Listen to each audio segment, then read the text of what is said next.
Good morning all. நான் கண்ணன் பேசுகிறேன்.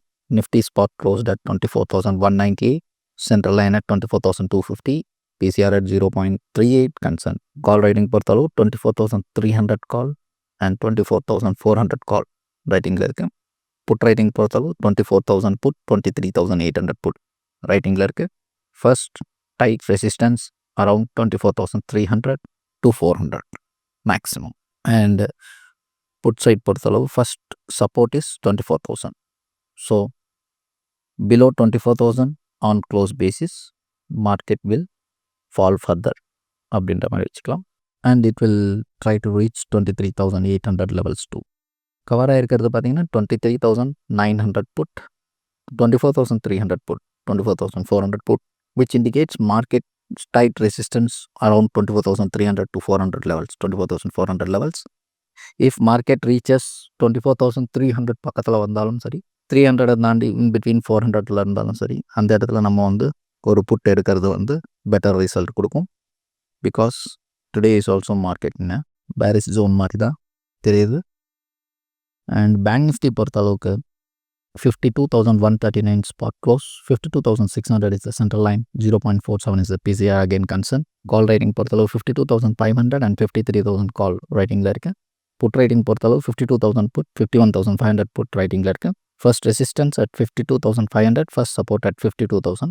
Below 52,000 on close basis 51,000 probability, 51,500 also probability. Writing cover ஆகிருக்கு 52,000 put, 51,500 put, 52,500 put. So it's a tight resistance again that 52,500 ஜோன்ஸில் tight resistance இருக்கிறதால அங்கே வந்து market மறுபடியும் selling generate ஆகிறதுக்கு probabilities are more. So on Nifty and bank Nifty both in sell zone மாதிரி தான் data indicate பண்ணுது. இன்றைக்கி ஃபெட் பாலிசியும் இருக்குது. ஸோ கேர்ஃபுல்லாக இருக்கணும், காஷியஸ். தேங்க்யூ. எஸ்ஐபி எல்லாம் நம்பி போகாதீங்க அப்படின்ற இது வந்து அப்பட்டமான பொய், புரியுதுங்களா? இந்த மாதிரி ஒரு ஆர்குமெண்ட் நீங்கள் வச்சிங்க அப்படின்னா எந்த பீரியட்னு நீங்கள் சொல்லணும், புரியுதா? இது வந்து அதாவது சும்மா கமெண்ட் அடிக்கணும் அப்படிங்கிற மாதிரி கமெண்ட் சொல்லக்கூடாது. நீங்கள் சொல்லுங்கள் சார், அவர் வந்து 2020 23 வரையும் போட்டார், அல்லது 21 24 போட்டார், அல்லது 2017 2020 போட்டார் அப்படிங்கிற நீங்கள் இது சொல்லணும். ஸோ இப்போ வந்து பார்த்தீங்கன்னா எஸ்ஐபியை பொறுத்த வரையும் யாராவது ஒருத்தர் 1 இயருக்கு முன்னாடியோ 2 இயர்ஸ்க்கு முன்னாடியோ 3 year 4 year 5 year 6 year 7 years last 7-8 இயர்ஸாக முன்னாடி ஆரம்பிச்சிருந்தாங்கன்னா ஒருத்தருக்குமே வந்து பேங்க் ரிட்டர்னை விட கம்மியாக எதுக்குமே கொடுக்கல. எந்த பீரியடில் வந்து எஸ்ஐபியுடைய ரிட்டர்ன் ஆல்மோஸ்ட் ஃப்ளாட்டாக இருந்தது அப்படின்னு பார்த்தீங்கன்னா ஒரு 2008 சார் 2007 2013 வரை ஒரு 6 வருஷம் வந்து ரொம்ப கம்மியாக இருந்தது. அதாவது ஆல்மோஸ்ட் ஒரு ஃபிக்ஸட் டெபாசிட். ஆனால் 2013-14 அப்புறமா அந்த 6 வருஷம் என்ன கொடுக்கலையோ அவ்வளவும் சேர்த்து கொடுத்துருச்சு. ஸோ நீங்கள் வந்து அதனால தான் நாங்கள் என்ன சொல்கிறோம், 1 or 2 இயர்ஸ்க்கான மணியை நீங்கள் போடாதீங்க. அது வந்து ஒரு 5 இயர்ஸ் 7 இயர்ஸ் 10 இயர்ஸ். இப்போ சப்போஸ் நான் 5 இயர்ஸ் சொல்கிறேன் சார், 5 இயர்ஸில் இந்த பீரியடில் வந்து ரிட்டனே இல்லை அப்படின்னா ரொம்ப ரேர்லி இட் ஹேப்பன்ஸ். அப்போன்னா ஒரே ஒரு வருஷம் வெயிட் பண்ணுங்கள். 6வது வருஷம் வந்து பார்த்திங்கன்னா அந்த 5 வருஷத்துக்கு என்ன கொடுக்கலையோ சேர்த்து வச்சு ரிட்டர்ன் கொடுத்துரும். இங்கே வந்து பார்த்திங்கன்னா the returns are more predictable in the long run. அதே சமயத்தில் நான் சொல்கிறேன் இல்லையா, நிறைய இடத்துல 5 வருஷம் 6 வருஷம் ரிட்டர்னே இல்லை. இப்போ என்கிட்ட வந்து மீட் பண்ணக்கூடிய நிறைய இன்வெஸ்டர் அவங்க என்ன சொல்கிறாங்கன்னா, சார் நான் இடம் வாங்கினேன், பாதி இடத்துல என்னால் இடத்த விற்கவே முடியல, வாங்கின காசு கூட இல்லை அப்படிங்கிற ஆளுங்களை தான் நான் ரொம்ப மீட் பண்ணுறேன். நீங்கள் கூட்டிகிட்டு வாங்க, ஒருத்தர் வந்து எத்தனை பேர் வாங்கினாங்க, அதிகமாக பணம் பண்ணி அதுலேருந்து வெளியில் வந்திருக்காங்கன்னு பாருங்கள். அந்த மாதிரி இருக்கிறவங்க ரொம்ப ரொம்ப சார். இப்போ நெகட்டிவ் ரிட்டர்ன்லேருந்து பாசிட்டிவ் ரிட்டர்னு எந்த டியூரேஷனில் இல்லை எவ்வளோ மாதங்களில் நம்ம வந்து மியூச்சுவல் ஃபண்டில் பார்க்கலாம்? எஸ்ஐபியை பொறுத்தவரையும் பார்த்தீங்க அப்படின்னா 5 இயர்ஸ் எஸ்ஐபியில் வந்து நெகட்டிவ் ரிட்டர்ன் வந்து ரொம்ப ரேர்.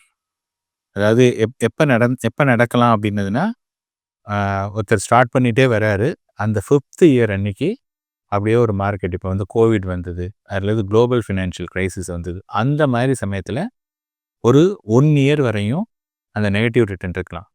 எக்ஸாக்டாக 1 இயரில் அது திருப்பி பாசிட்டிவ் ஆகிடும். ஸோ ரெக்கார்ட் படி பார்த்தீங்கன்னா anybody who is invested in எஸ்ஐபியில் தொடர்ந்து 7 வருஷம் போட்டிருந்தவங்க எல்லாருமே வந்து மோர் தென் 12 to 15% ஈஸியாகவே கிடைச்சு. மியூச்சுவல் ஃபண்ட்ஸ்ல முதலீடு பண்ணுங்க, மாசம் மாசம் எஸ்ஐபி போடுங்க, எஸ்டபிள்யூபில நிறைய ரிட்டர்ன்ஸ் கிடைக்கும் அப்படின்னு எல்லாரும் சொல்றதை கேட்டு குழம்பி போயிருக்கீங்களா?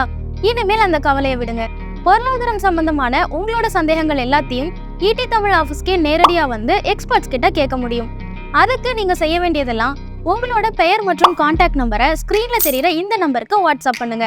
நாங்க உங்களை நேரடியா தொடர்பு கொண்டு மற்ற விவரங்கள் எல்லாம் சொல்லுவோம். உங்க சந்தேகங்களை உங்களுக்கு ஃபேவரட்டான எக்ஸ்பர்ட்ஸ் கிட்ட கேட்கிற இந்த ஆப்பர்ச்சுனிட்டியை மிஸ் பண்ணிடாதீங்க.